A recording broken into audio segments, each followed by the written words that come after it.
bonjour, donc bienvenue sur les minutes de l'immobilier, jour numéro 14. Et aujourd'hui, nous allons parler diagnostic.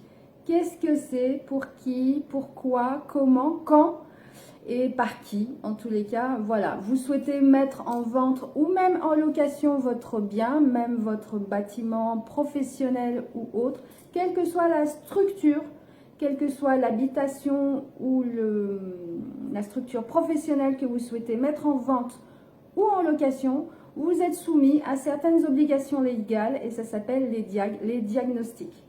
Il y a des diagnostics pour la mise en location, la mise en vente et des diagnostics également pour des futurs ou avant ou après travaux ou avant ou après démolition. Mais ça, je ne vais pas en parler, c'est un peu spécifique. On va rester plutôt sur la vente aujourd'hui et un petit peu la location, ça revient un petit peu au même. Vous êtes soumis, tous, nous sommes tous soumis à l'établissement des diagnostics avant la mise en vente ou la mise en location de votre bien. Pourquoi? Parce que vous avez un devoir d'information vis-à-vis des personnes qui seront intéressées par votre bien et vous devez non pas leur dire « je le ferai après » comme souvent le font, je le ferai après, ou je les établirai, ou je les ferai faire au moment quand j'aurai une proposition concrète au niveau du compromis. Non, la personne qui doit acheter ou qui est intéressée par votre bien doit avoir ses documents en main et prendre sa décision en toute connaissance de cause. Alors, il y a différents diagnostics en fonction de l'année, l'état et si c'est pour une vente ou pour une location. Vous serez tous soumis à ce qu'on appelle les DPE, c'est-à-dire le diagnostic de performance énergétique, qui est valable 10 ans. Sauf si vous avez fait d'autres travaux, il est préférable, par exemple, vous avez acheté un bien où il y avait déjà des diagnostics qui avaient été faits, un diagnostic DPE qui avait déjà été fait, vous l'avez eu annexé à l'offre d'achat, en tous les cas au document notarié. Mais entre-temps, vous avez fait justement des travaux d'isolation, des travaux changement de fenêtre ou autre. Ce qui veut dire que vous n'êtes pas obligé, parce qu'il n'y a pas 10 ans peut-être, vous n'êtes pas obligé de refaire le DPE, mais la classification, vous savez, les petites lettres A, B, C, D jusqu'à G, donc du coup, seront très intéressantes parce que c'est ce que les acheteurs ou les acquéreurs vont regarder. Si c'est un bâtiment très énergétivore ou pas. Vous avez également des diagnostics d'électricité, de gaz, de thermite, d'amiante, de plomb. La loi Carré pour certains, notamment pour la location, vous êtes soumis à la loi Carré. Et également pour la loi Boutin, qui est conseillée pour tout ce qui est locatif.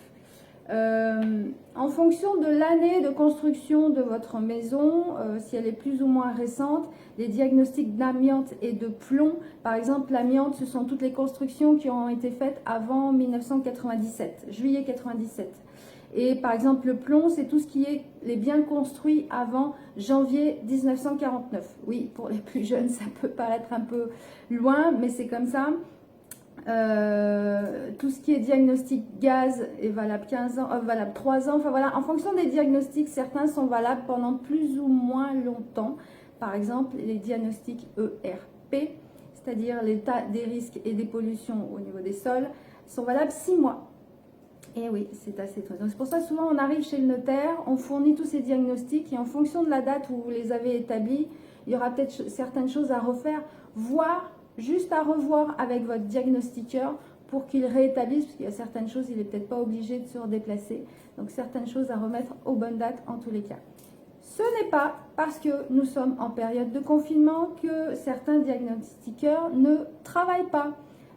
La personne avec qui je travaille, je collabore moi sur la région Drôme en tous les cas, travaille surtout sur les biens qui sont vides ou alors la personne peuvent partir faire des courses et pendant ce temps-là, la personne peut établir les diagnostics en prenant effectivement toutes les mesures barrières nécessaires qui sont obligatoires aujourd'hui et c'est tout à fait normal, de manière à ne pas perdre de temps. Autre information importante pour vous, et j'avais juste avant la période de confinement lancé cette information, c'est que je vous offre, moi, les diagnostics du moment où nous collaborons ensemble et à la vente. Je vous rembourse la totalité de vos diagnostics si on va jusqu'à la vente ensemble, effectivement sur des mandats un peu particuliers, les mandats exclusifs. Je ferai demain une vidéo sur les différents mandats et pourquoi l'exclusivité ou pourquoi pas l'exclusivité. Voilà, quelle est la différence de voir les mandats semi-exclusifs ou pas, ou simples. C'était une petite aparté. Si vous souhaitez avoir le nom de mon contact au niveau des diagnostics, contactez-moi, mettez-moi un petit mot. Si vous souhaitez également que je parle d'autres sujets qui peuvent vous intéresser, que ce soit pour du locatif, pour des achats futurs ou une problématique d'aujourd'hui, vente ou sur des biens professionnels également, mettez-moi un petit mot, je travaillerai cela et je ferai une vidéo pour vous à ce moment-là. Voilà.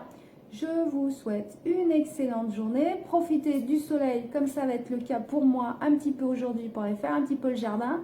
Mettez votre maison en ordre. Surtout si vous souhaitez, de toute façon, mettez votre maison en ordre. Si vous souhaitez mettre votre bien à la vente, de toute façon, vous vous y retrouverez après. Ce ne seront jamais des efforts perdus. Voilà. Prenez soin de vous, abonnez-vous à ma page. Si vous êtes motivé, vous trouverez en haut, en bas, je ne sais jamais où c'est, et c'est vrai. Je vous souhaite une excellente journée. Bye bye. Prenez soin de vous et de vos proches. Bye.